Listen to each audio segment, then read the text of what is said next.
Hello and welcome to Snuggable Me. I have done this video because I have received a couple of emails asking me about more ideas of what can be included in fidget mats that are purposely made for people with Alzheimer, dementia, ADHD and autism. If you are a first-time viewer watching my channel, please make sure you hit the subscribe button. In the meantime, here are a couple of ideas created by Snuggable Me. Enjoy!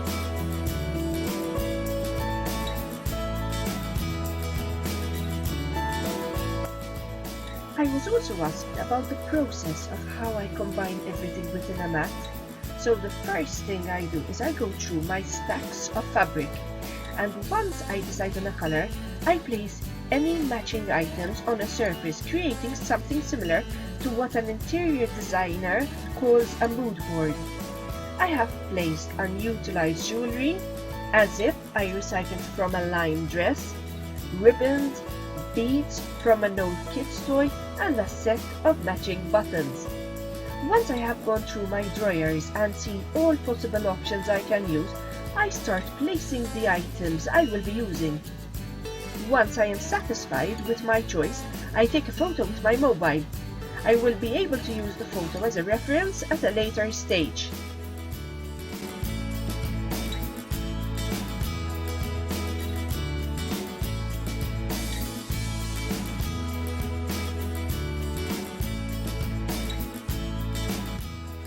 I am using an embroidered fabric that I am cutting along the design to create a layered look.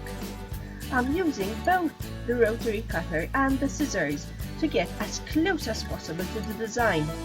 Later I will attach this fabric by sewing along the embroidery with a simple straight stitch.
In another section I will include a small pouch.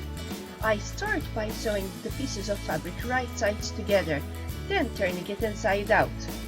The pouch will be filled with different density foams and stuffing, small plastic balls and a few weighted beads. These all help create texture.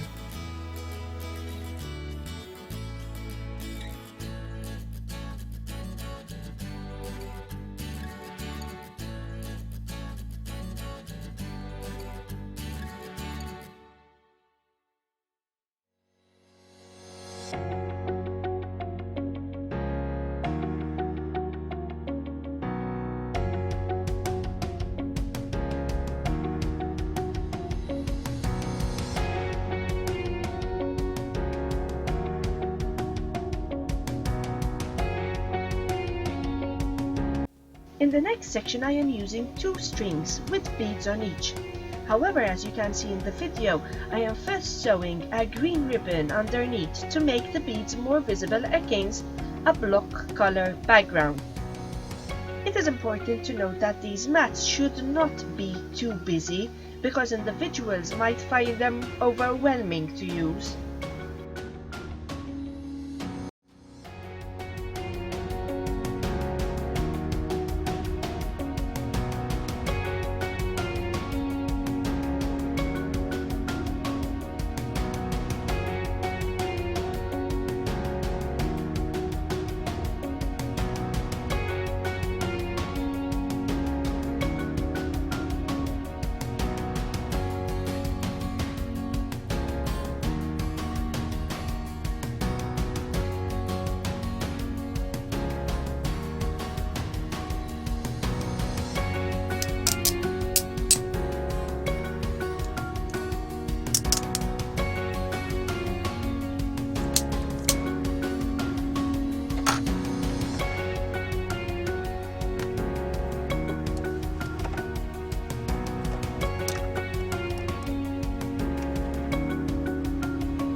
The two main features I have included in this mat that help coordination are buttons and a long zip. This basic sewing machine allows me to do a buttonhole in one simple step. So the first thing I do is I mark the center of the fabric. Then I place the button and decide where the buttonhole should start. Once I have done the buttonhole with the appropriate sewing foot, always place 2 pins, one at the top and at the bottom of the buttonhole. This will prevent you from cutting through the stitching you have just done.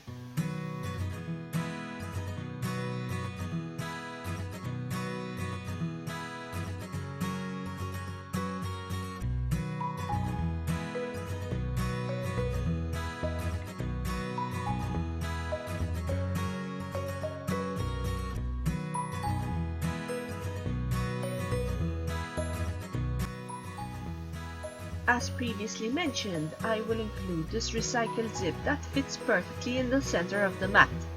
I have folded the edges over and sewn along the zip with the appropriate zip foot. Having the strips sewn along the back of the zip will make the inside of the zip feel finished once the mat is completed.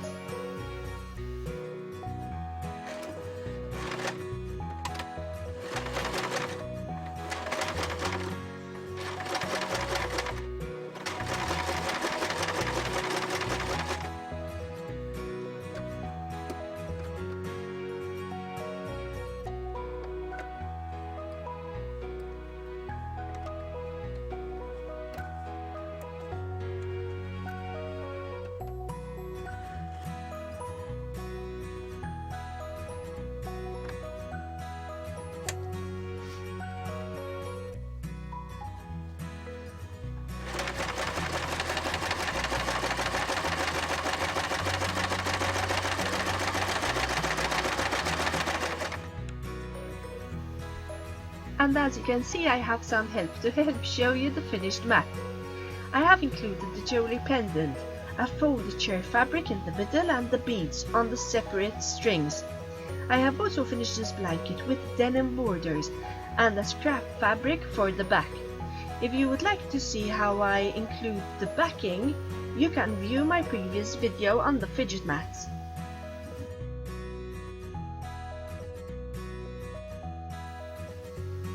This orange mat is another example of what can be included. In this one I have done a single string for the beads, and I have used the same string for the pouch placed inside the denim pocket. The pouch is also made of the same orange material used in the middle cross section. However, I used the back side of the fabric. This helps create a continuation.